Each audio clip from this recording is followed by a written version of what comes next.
ഇന്ന് പുറത്തു വന്ന 3 IPL ന്യൂസാണ് നമ്മൾ ഇന്നത്തെ വീഡിയോയിൽ നോക്കുന്നത്. ആദ്യത്തെ ഒരു അപ്ഡേറ്റ് RCB ടീമിനെ സംബന്ധിക്കുന്നതാണ്.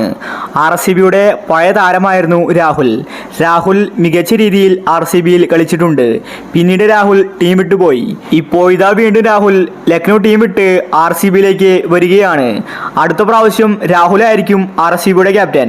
രാഹുലും ലക്നൗ മാനേജ്മെന്റും തമ്മിൽ പ്രശ്നങ്ങളുണ്ടായിരുന്നു. കഴിഞ്ഞ IPL നമ്മളത് കണ്ടതായിരുന്നു.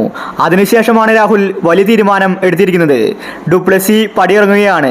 അതുകൊണ്ട് RCB ടീമിന് ഒരു ക്യാപ്റ്റനെ ആവശ്യമാണ്. രാഹുലും RCBയുമായിട്ടുള്ള കരാറ് നടന്നുവെന്ന റിപ്പോർട്ടാണ് വന്നിരിക്കുന്നത്. അടുത്തൊരു അപ്ഡേറ്റ് CSK ടീമിനെ സംബന്ധിക്കുന്നതാണ്. CSK ടീമിൽ ഒരുപാട് മികച്ച താരങ്ങളുണ്ട്. എല്ലാവരും നന്നായി ബാറ്റ് ചെയ്യുന്ന താരങ്ങളാണ്. എന്നാൽ CSK ടീമിന് പണിയാവുന്നത് ബൗളിംഗ് ആണ്. ശക്തമായ ഒരു പേസർ CSK ടീമിലില്ല. അതുകൊണ്ട് തന്നെ CSK ഇപ്പോൾ വലിയ നീക്കമാണ് നടത്തിയിരിക്കുന്നത്. ജസ്പ്രീത് ബുംറയെ CSK ടീമിലേക്ക് എത്തിക്കുകയാണ്. കോടികൾ കൊടുത്താണ് ബുംറയെ CSK ടീമിലേക്ക് എത്തിക്കാൻ നോക്കുന്നത്. പാണ്ഡ്യ ക്യാപ്റ്റനായപ്പോൾ ബുംറയ്ക്ക് വലിയ പണിയായിരുന്നു. താരത്തിന് ടീമിൽ വലിയ ഫ്രീഡം ഉണ്ടായിരുന്നില്ല. ബുംറ ടീം വിട്ടു പോകാൻ ഒരുങ്ങുകയായിരുന്നു. ഈ സമയത്താണ് CSK ബുംറയുമായിട്ട് സംസാരിച്ചത്.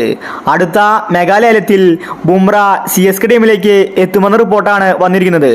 ബുംറ CSKയിൽ എത്തിയാൽ പിന്നെ ചെന്നൈക്ക് ഒന്നും തന്നെ പേടിക്കാനില്ല. അത്രയും മികച്ച ബൗളറാണ് ജസ്പ്രീത് ബുംറ. അടുത്തൊരു അപ്ഡേറ്റ് രാജസ്ഥാൻ ടീമിനെ സംബന്ധിക്കുന്നതാണ്. രാജസ്ഥാൻ ടീമിലേക്ക് മികച്ചൊരു താരം വരികയാണ്. അത് മറ്റാരുമല്ല, രോഹിത് ശർമ്മയാണ്. കഴിഞ്ഞ IPLലാണ് രോഹിത് ശർമ്മ മുംബൈ ടീമിൽ നിന്ന് പോകുമെന്ന് അറിയിച്ചിട്ടുണ്ടായിരുന്നത്. ഒരുപാട് റിപ്പോർട്ടുകൾ ഇതിനെപ്പറ്റി വന്നിട്ടുണ്ടായിരുന്നു. പാണ്ഡ്യ ക്യാപ്റ്റൻ ആയതുകൊണ്ട് രോഹിത് ശർമ്മ ഇനി മുംബൈ ടീമിൽ നിൽക്കില്ല. അതുകൊണ്ട് പുതിയൊരു ടീം തേടുകയാണ് രോഹിത് ശർമ്മ. സഞ്ജുവുമായിട്ട് രോഹിത് ശർമ്മ നല്ല ലോഹിതത്തിലാണ്. സഞ്ജുവിന്റെ ക്യാപ്റ്റൻസിയിൽ തന്നെ രോഹിത് ശർമ്മ രാജസ്ഥാനിൽ കളിക്കും.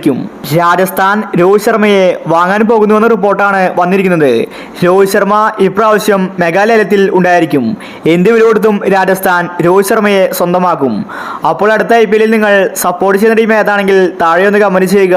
ഇത്തരം ക്രിക്കറ്റ് ന്യൂസിന് വേണ്ടി ഈ ചാനൽ മറക്കാതെ സബ്സ്ക്രൈബ് ചെയ്യൂ.